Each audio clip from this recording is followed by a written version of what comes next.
Hello, y'all, and welcome to the 8th episode of 10 Years in Bed, a mental health podcast for the mentally ill, by the mentally ill. I am your host, Allison. Some of you guys might know me as Autism Pump, and today we are doing a full advice episode of, I guess, what would Allison do? I don't know. So basically what I did is I went on Instagram and I asked you guys what questions you wanted answered regarding mental health, autism, addiction recovery, that type of thing. And as usual, the episodes are not scripted. Usually what I do is I have some things specifically that I want to talk about.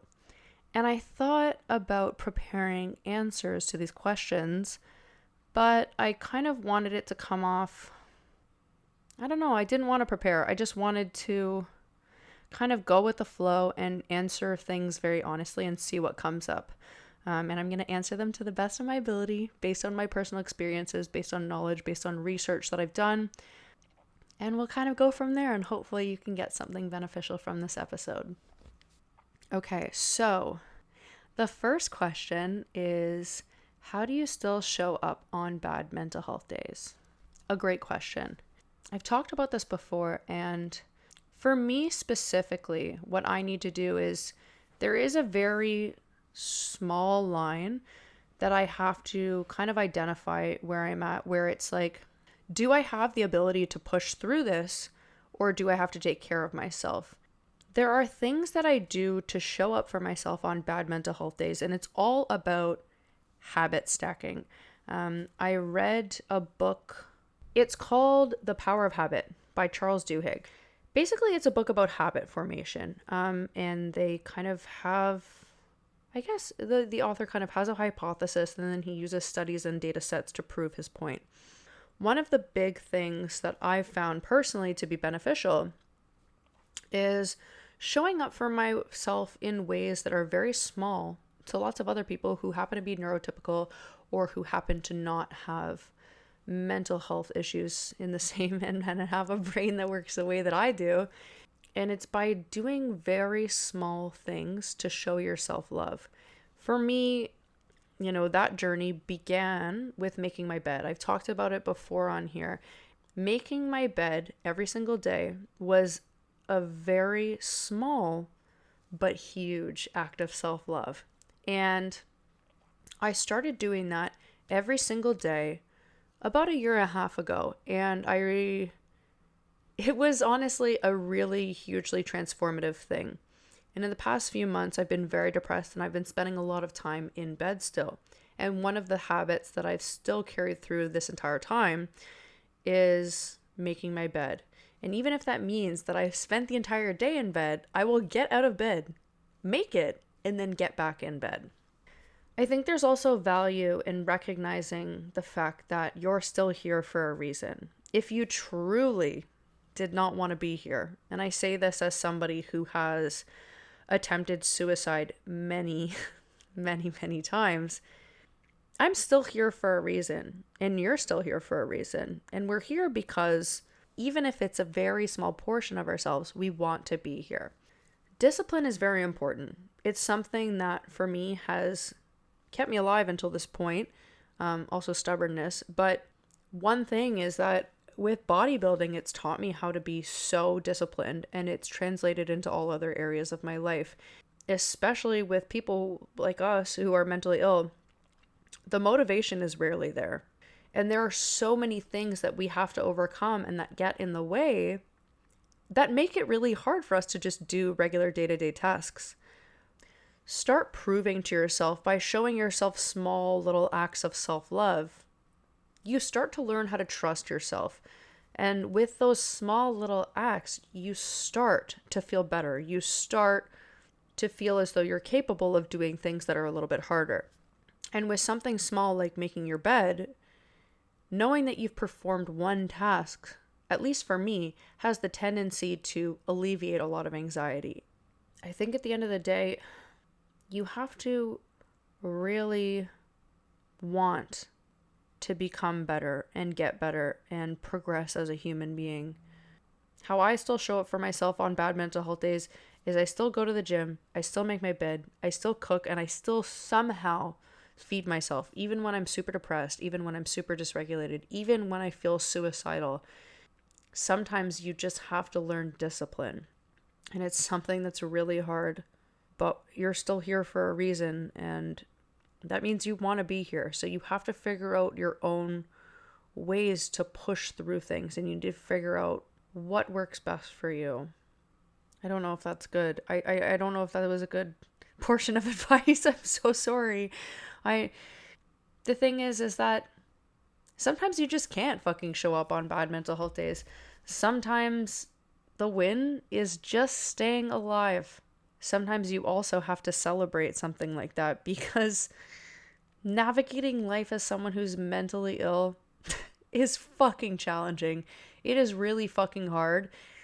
And sometimes just showing up for yourself means just having the courage to stay alive and choose to live another day. So if you're still here and you're still listening to this, I'm proud of you, because you being here is showing up for yourself.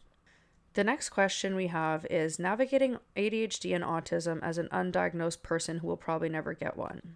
This is a great question.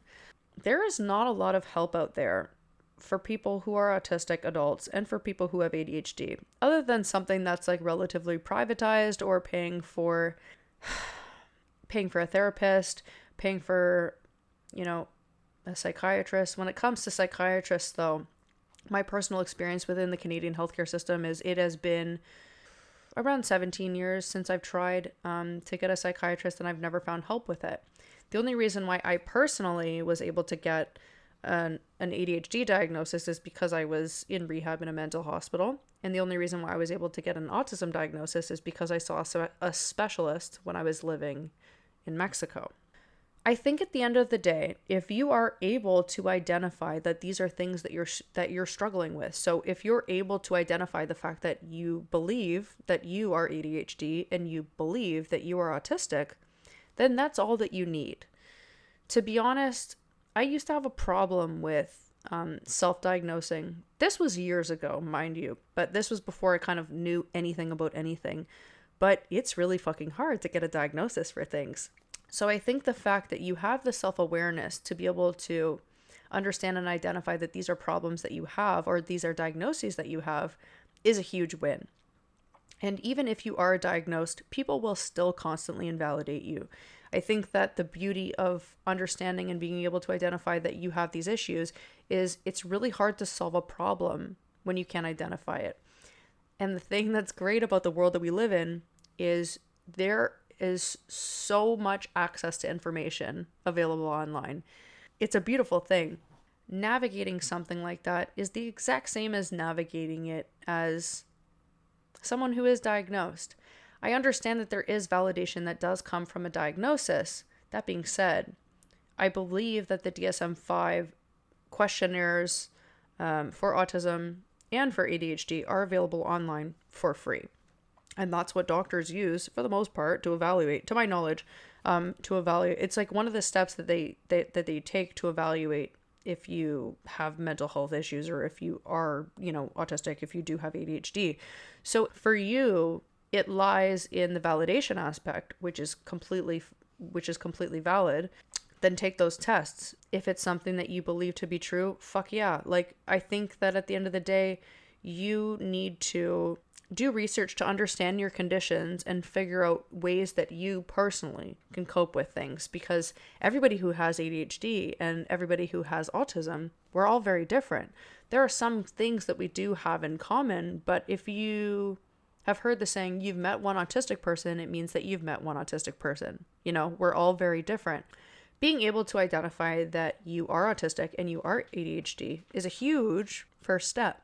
So figure out what works for you. Try different things. For me, my journey with being diagnosed autistic, I realized that I have huge sensory issues. So sometimes when I go out in public, I need to wear headphones.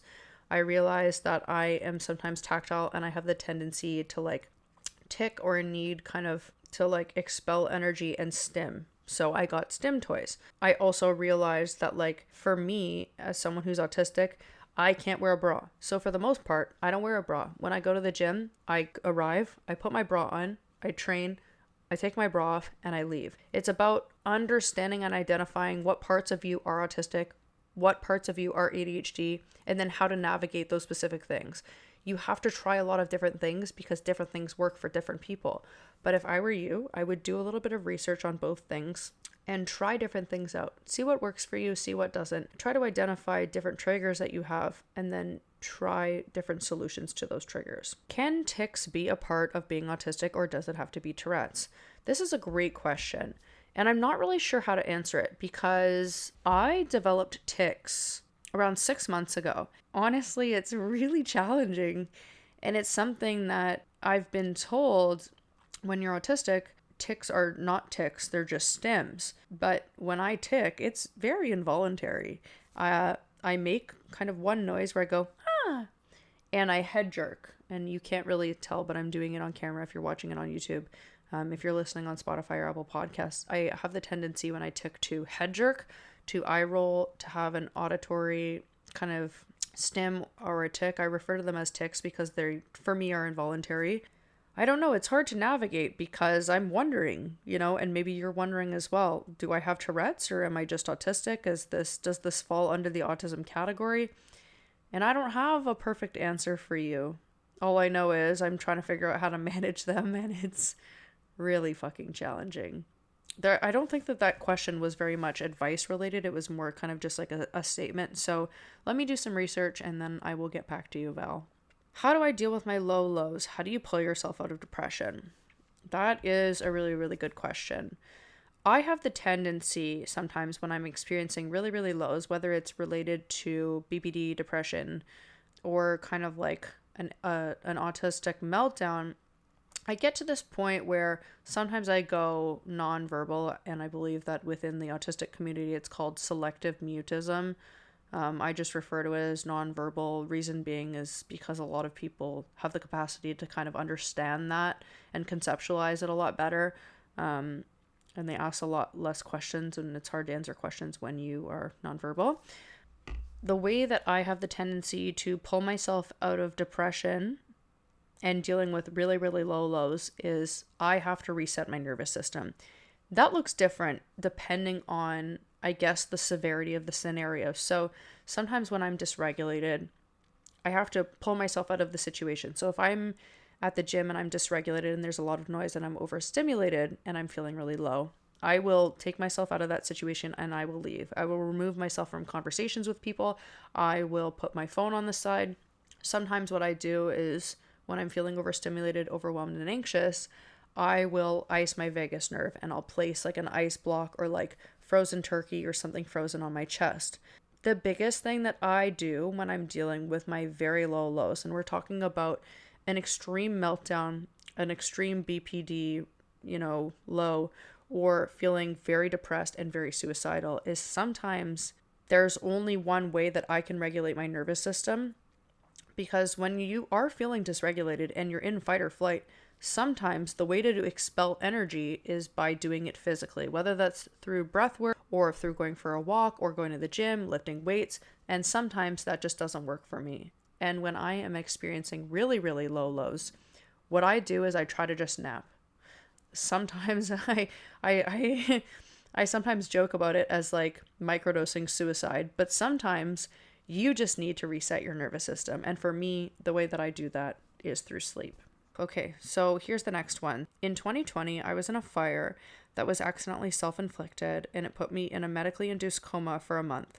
My heart ended up stopping 3 times, and it ended up taking my dream of playing in the NFL away, and I haven't been able to forgive myself. Do you have any tips on how to start forgiving yourself? I think at the end of the day, you need to know who the fuck you are, and you need to figure out how to practice self-love. And I think a lot of people confuse self-love with self-care. Self-care is phenomenal, and it's face masks and it's quick fixes. Sometimes shit happens, and life is hard, and we make shitty mistakes, and we make grave errors in judgment, and that's okay. If you're in a position where you were working towards a dream and by someone else's hand or by your own, that dream was taken from you, then you have to learn how to sit with it, learn how to accept yourself, and learn how to eliminate shame. Shame is a very, very dangerous thing, and it's very scary. And a lot of shame, I guess, has the tendency to come up in different ways and present itself in different ways, but it's stuff that has impacted us through childhood. There is this theory about therapy, and basically what the theory is, and I heard this while I was in rehab, is inside of all of us, we have a bucket. And within that bucket, at a certain level, exists childhood trauma. And as we go and as we progress through life, there are things that happen and that flow into our bucket. And we get to a point where trauma happens and it just adds more and more and more and more to the bucket. And we get to a point where the bucket is so full that we overflow. The whole point of therapy is to talk about childhood and remove that childhood trauma so that it gives us more room within our bucket to be able to cope through things. It also teaches us coping strategies so that when things happen that originally we weren't able to deal with, instead of it going into the bucket, it kind of just flows through you. My suggestion to you would be to figure out a way to eliminate the shame surrounding what you've gone through, because shame is very powerful. It's very hard to deal with. I would recommend speaking to a professional about it, but also if that's something that you're not able to do, sometimes we need to learn how to adjust our expectations and adjust our goals when we're not able to meet those goals anymore. So if your passion is moving your body and you like doing things where you're being fit, where you're playing a sport, figure out a sport that works for you. It's hard when your lifelong dream was to excel and be in the NFL and that's been taken from you. There are other things that you can do where you're still able to move your body that are attainable for you now. You need to show yourself love, and you also need to adjust your expectations and you need to adjust your goals. Honestly, life just happens to get in the way and sometimes shit happens, and sometimes the things that we really, really want to do are just things that we're not able to do anymore. And you need to figure out something that works within your abilities now. The important thing here to note is that you're still here, dude, which is a fucking miracle. And you should be proud of yourself that you're still here and you choose to be here every single day, because it sounds like you went through a fuckload of stuff, and I'm proud that you are still here with us. Our next question is, what was the hardest self-acceptance moment that you had to go through with addictions, and how did you overcome it? Love what you do, Miss Girl. The hardest self-acceptance moment that I had to go through with addiction was, I think, the night that I overdosed and I slipped into a drug-induced psychosis. I did really fucked up stuff that night. I stole somebody's phone, put it in my bra, removed the SIM card, and then spent all night trying to help them, quote unquote, find it. It got to a point where I was stealing money from my mom. I was being a shitty person. I was just becoming a person that I was just really not fucking proud of. It just got to a point for me where I was just really fucking tired of living that way. I was really tired of trying to kill myself every single day for months and months on end, and I just didn't like who I was. Who I was didn't line up with my value system and my beliefs and my morals, and I was really, really tired. It's really difficult to live life as a drug addict. It just is. It's fucking hard. It's debilitating and it's tiring, and I just wanted to not feel like dying so much all the time. The thing is I always, even as a child, when I first decided I wanted to get sober, I was always self-aware enough. Like, no one ever made me go to rehab. It was always my decision. So I guess self-acceptance wasn't that difficult for me. The biggest acceptance moment that I had to go through as an addict was realizing that I couldn't just smoke and drink. Like, that was not possible for me. And it was a valuable lesson to learn, because I assumed that when I got out of rehab for the first time, I would be able to just drink and smoke and I'd be okay. And like, that's not how she works, babe. Not when you're a true addict. It's just not how it fucking works. So I guess that was my biggest self-acceptance moment. And how I overcame it was just being a resilient ass bitch. Like, I put myself in rehab every single time. I got kicked out the first 3 times, and how I overcame it was being a stubborn fucking asshole, because I just wanted a better life and I chose to take steps to fucking get there. And through sobriety, there are kind of like a set of, I guess, unwritten rules that I've followed, and it's kept me sober. One of the things that I do is whenever I go out with friends, I always get mocktails, but I get my friends to taste test them first. Because I've had instances where I've accidentally been served alcohol and it has the potential to trigger me. If I'm in a scenario where I feel like I'm being triggered, where there are drugs and alcohol present, I will remove myself. I'll set boundaries with people and I'll say, listen, I'm not comfortable with this. I need to leave to preserve my own fucking sanity. I also don't eat things that are cooked in alcohol. And I understand how things work chemically, and I understand that alcohol gets cooked away, but I can taste it. It's in my mind, so I just don't do it. Those are a few rules that have kept myself sober. So you need to figure out what works for you, but at the end of the day, you need to get to a point where you're fucking tired of living the way that you've been living. And that is how I got sober. That is how I accepted things, is by getting into a hole so fucking deep and doing things that I would never fucking do as a sober person, and become an unprecedented level of disgusted with myself, my behavior, and who I became. And that is how I guess I achieved self-acceptance and decided to fully get sober. Not for me, but maybe it'll hit for somebody else. How to avoid triggers and to deal with spiraling. I think the biggest thing when it comes to how to avoid triggers is to be able to identify them, whether that's within sobriety, whether that's within mental health, whether that's within autism. You basically need to be able to look through your life, identify what triggers you, and then once you're able to identify the problem, you're able to find ways around it and how to avoid it. So for example, one of the things that triggers me personally and triggers shutdowns and meltdowns is when I'm super, super overstimulated at a grocery store and there's lots of loud noises and a bunch of shit happening, I can shut down and get really stressed, really, really anxious, and it's just not good for me. So one of the ways that I navigate it is I'm able to identify that is a trigger. Basically what I do is I go to the grocery store when most people are doing 9 to 5s. Reason being is it's not super busy and I have the ability to kind of cope with the situation a lot more. Another thing is when it comes to triggers for kind of addiction is I try to surround myself with people that are like-minded.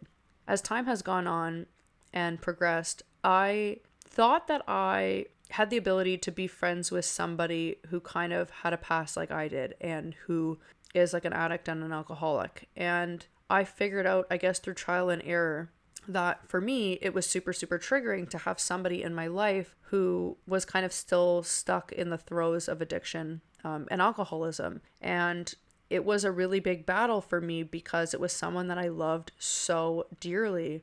But I realized that the only way to preserve my sanity is I identified that was a trigger and I removed that person from my life. And it was one of the hardest decisions that I've ever made.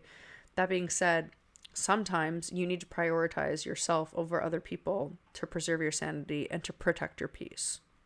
Okay, so I have a couple other things, but this podcast episode has run pretty long. So the last question that we're going to end with is how to be confident. And that is a phenomenal question. I think that confidence for me really lies on intrinsic motivation and validation as opposed to extrinsic. Okay, so I'm just gonna look up the definition for this because honestly I'm a little I want to be right when I'm saying this, and dude, sometimes I'm not very good at regurgitating information effectively, so I'm gonna read this. So intrinsic factors originate within oneself, driven by personal motivation or values.